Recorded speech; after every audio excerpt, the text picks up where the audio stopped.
Chapter के start में हम देखते हैं कि न्यान जल्दी से डू को कॉल करता है और उसे बुलाने लगता है।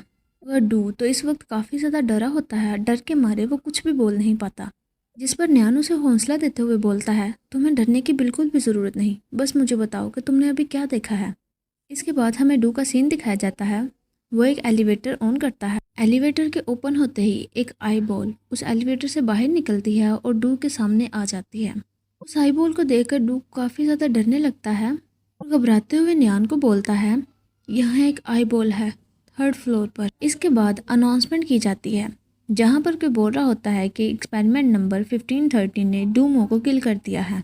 इसके बाद दोबारा से सीन न्यान और हमारे मरमैन की तरफ शिफ्ट होता है। न्यान काफ़ी ज़्यादा रिलैक्स करते हुए चेयर पर बैठा होता है। उसके बिल्कुल सामने हमारा मरमैन टेबल के ऊपर बैठा होता है और बोलता है वो ओमेगास को बुली करता है। जिसकी इतनी बात सुनकर न्यान का ध्यान हमारे मरमैन की तरफ जाता है और वो चेयर से थोड़ा उठते हुए हमारे मरमैन के करीब जाता है और उसकी गाल को पकड़कर पिंच करते हुए बोलता है, ऐसा लगता है कि ये सिली का कुछ तो छुपा रहा है। जब हम यहाँ से बाहर निकलेंगे तो मैं प्रेसिडेंट को बताऊंगा कि इसका यहाँ आने का पर्पस कोई और ही था। उसके बाद न्यान दोबारा से चेयर के ऊपर बैठते हुए बोलता है, चलो ठीक है, डूमो उस वक्त 3rd फ्लोर के एलिवेटर 2 के पास था, जहाँ पर स्नेक वुमन ने उसे किल किया है। अगर मैं करेक्टली गेस कर पा रहा हूँ तो इस वक्त बाई और लेंजिंग दोनों एलिवेटर 3 के पास हैं और वो 10th फ्लोर पर जाना चाह रहे हैं। इसके बाद वो कैप्टन को अपना पूरा प्लान बताते हुए बोलता है कि उसे किस तरह से आगे की तरफ बढ़ना है और अपने टास्क को कंप्लीट करना है। जिसे सुनकर वो कैप्टन बोलता है, ठीक है, मैं समझ गया। उसे प्लान बताने के बाद न्यान उस कैप्टन को रूम से बाहर निकालता है और डोर को बंद कर लेता है। जिसे ऐसा करता देखकर वो कैप्टन काफ़ी ज़्यादा गुस्से से डोर को नॉक करता है और चिल्लाते हुए बोलता है, 14th फ्लोर पर एक आईबॉल है जो काफ़ी ज़्यादा भयानक है, मैं अब वहाँ नहीं जाना चाहता।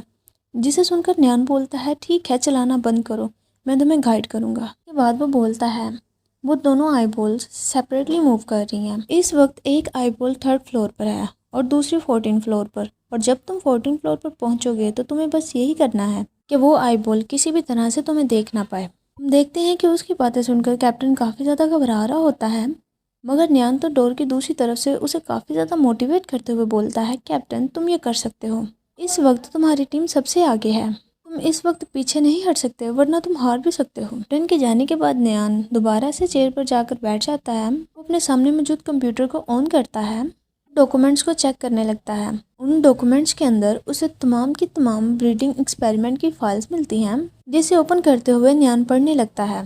उस फाइल के अंदर काफ़ी ज़्यादा एक्सपेरिमेंट का डाटा मौजूद होता है। इसके अंदर हमारे मरमन का भी डाटा मौजूद होता है। इसके बाद वो हमारे मरमन के सर पर हाथ रखते हुए उसे पैट करने लगता है और साथ ही हमारे मरमन के फाइल को डिलीट कर देता है। जिसे ऐसा करता देखकर हमारा मरमन बोलता है, ये सब कुछ तो इस तरह लग रहा है कि मैं उसे एक्सप्लेन नहीं कर पा रहा, और वो थोड़ा सा उदास होने लगता है। उसे उदास होता देखकर न्यान उसके करीब आता है और उसके फेस को ऊपर करते हुए बोलता है, एग्ज़ाम ख़त्म होने में 3 घंटे रह गए हैं और मैं काफ़ी ज़्यादा बेचैन हो रहा हूँ। और वो हमारे मरमन की फ़िक्र करते हुए बोलता है, अब तुम्हारी इंजरी कैसी है। जिसकी ये बात सुनकर हमारा मरमन अपने पेट के ऊपर हाथ रखते हुए बोलता है, मैं इसे बर्दाश्त कर पा रहा हूँ। इसके बाद न्यान हमारे मरमन से दूर होता है और अपने इमोशंस को छुपाते हुए बोलता है, चलो जल्दी से इस एग्ज़ाम को ख़त्म करते हैं, उसके बाद मैं तुम्हें हॉस्पिटल लेकर जाऊंगा, जहां वो अच्छे से तुम्हारे इस ज़ख्म को ट्रीट करेंगे, और बाकी जो कुछ भी तुम करना चाहो तुम कर सकते हो। न्यान की ये बात सुनकर हमारा मरमन एक गन को पकड़ता है और उसे रीलोड करते हुए बोलता है, मैं इस वक्त स्नेक वुमन से मिलना चाहता हूँ। एग्ज़ाम के ख़त्म होने से कुछ देर पहले वो चारों एक हॉल में इकट्ठे होते हैं।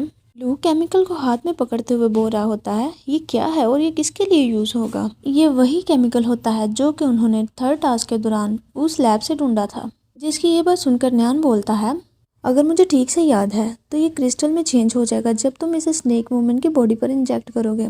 के बाद वो बोलता है, स्नेक वुमन फ़ौरन ही अपनी बॉडी को जोड़कर एक मैच्योर स्टेज में एंटर कर सकती है।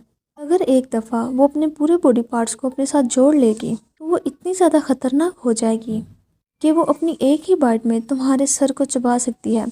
जिसे सुनकर लू काफ़ी ज़्यादा घबराने लगता है, मगर लेंजिंग उसे पकड़ते हुए बोलता है, ब्रदर चू, हमें डराना बंद करो अब। इसके बाद हम देखते हैं कि न्यान को कुछ फील होता है और वो चिल्लाते हुए बोलता है, यहाँ से दूर हटो। हम देखते हैं कि उनके सामने वाली बिल्डिंग पर एक स्नाइपर होता है जो कि इनकी तरफ एक एरो को शूट करता है। इसके बाद वो फ़ौरन से अपनी पोजीशन संभालता है और उस स्नाइपर की तरफ शूट कर देता है। हम देखते हैं कि वो स्नाइपर बिल्डिंग से नीचे गिरता है और नीचे गिरकर वो वहीं पर डिस्क्वालीफाई हो जाता है। इसके बाद हमें अनाउंसमेंट सुनाई जाती है जहाँ पर कोई बोल रहा होता है बाई चाओ न्यान ने अभी अभी जियाओ जियाओ को हिट कर दिया है। ये अनाउंसमेंट सुनने के बाद न्यान मन में सोचता है जियाओ जियाओ अभी भी जिंदा था। बाद दोबारा से अनाउंसमेंट होती है और हमें बताया जा रहा होता है कि सब्जेक्ट नंबर 1513 ने सक्सेसफुली उस केमिकल को अपने अंदर इंजेक्ट कर लिया है। वो केमिकल एक ग्रोथ केमिकल था और सिर्फ 5 ही सेकंड में उसकी बॉडी बिल्कुल रिकवर हो जाएगी। इसके बाद काउंटडाउन स्टार्ट हो जाता है। 5 सेकंड के बाद बोलते हैं सब्जेक्ट नंबर 1513 पूरे तरीके से रिकवर हो चुका है। तमाम सर्वाइवर्स इस वक्त अलर्ट रहे। हमें पता लगता है कि जिस वक्त उन सबका ध्यान जियाओ की तरफ था, स्नेक वुमन ने उस टाइम का फ़ायदा उठाते हुए उस केमिकल को हासिल कर लिया था। जिस चीज़ का रियलाइज़ होने के बाद न्यान गुस्से से बोलता है जियाओ तुम सच में एक डॉग हो। इसके बाद वो सब अलर्ट हो जाते हैं। हमारा मरमन काफ़ी ज़्यादा गुस्से से बोलता है बच्चे तुम मुझे क्यों उकसा रहे हो। ये बोलते हुए वो टेबल से उठ जाता है। इसके बाद न्यान उन सब की तरफ देखते हुए ज़ोर से चिल्लाता है जल्दी से रिसर्च इंस्टीट्यूट की तरफ चलो, हम पहले ही फर्स्ट पोजीशन पर आ चुके हैं। इसके बाद वो हमारे मरमन को अपनी गोद में उठाता है और वहाँ से जाते हुए बोलता है चलो हम भी चलते हैं। फिर वो चलते हुए रुक जाता है और बोलता है मैंने अपना माइंड चेंज कर लिया है, मैं तो ये भूल ही गया था कि तुम उस स्नेक को देखना चाहते हो। कि ये बात सुनकर हमारा मरमैन सीरियस फेस बनाते हुए हल्की सी स्माइल करता है और बोलता है हाँ मैं ये चाहता हूँ। जिसे सुनकर न्यान से बोलता है पहले तो बस मैं यही जानना चाहता था कि क्या वो वही स्नेक अल्फ़ा है, लेकिन अब तुम्हारा रिएक्शन देखकर तो मुझे इस बात का यकीन हो गया है। इसके बाद न्यान जेलस होते हुए मन में सोचता है तुम फिश ये क्यों नहीं जानती कि तुम अपनी थिन वेस्ट और अपने पिंक लिप्स के साथ किसी भी तरह के अल्फा को अपनी तरफ अट्रैक्ट कर सकते हो। 3 साल पहले फ़ाइट के बाद जब मैं उस ब्रीडिंग बॉक्स में वापस आया था तो मुझे पता लगा कि तुम वहाँ नहीं हो, जिसकी वजह से मैं काफ़ी ज़्यादा परेशान था। इसके बाद एक साइंटिस्ट मेरे पास आया और बोला कि वो मरमैन अपनी हीट में था, जिसकी वजह से हमें डर था कि वो कहीं तुम्हें हर्ट ना कर दे, तो इसीलिए हमने उसे थोड़े दिन के लिए स्नेक अल्फ़ा के ब्रीडिंग बॉक्स में सेंड कर दिया है। इसके बाद न्यान मन में सोचता है यहाँ तक कि मैं उस वक्त इंजर्ड भी नहीं था और उन्होंने सीक्रेटली तुम्हें 3 दिन तक मुझसे दूर रखा, और जब वो वापस आया उस वक्त उसकी पूरी बॉडी बेकार से फेरोमोन्स के साथ भरी हुई थी और जगह जगह पर पंजों के निशान थे।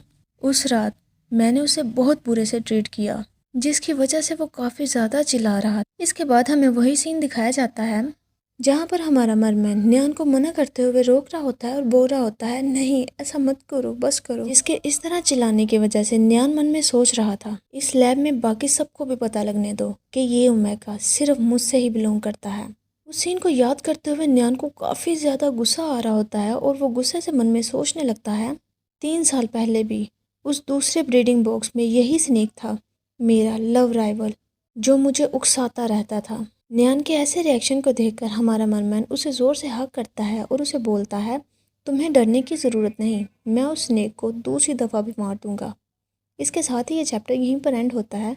अगर आपको ये चैप्टर अच्छा लगा हो तो please like and subscribe my channel.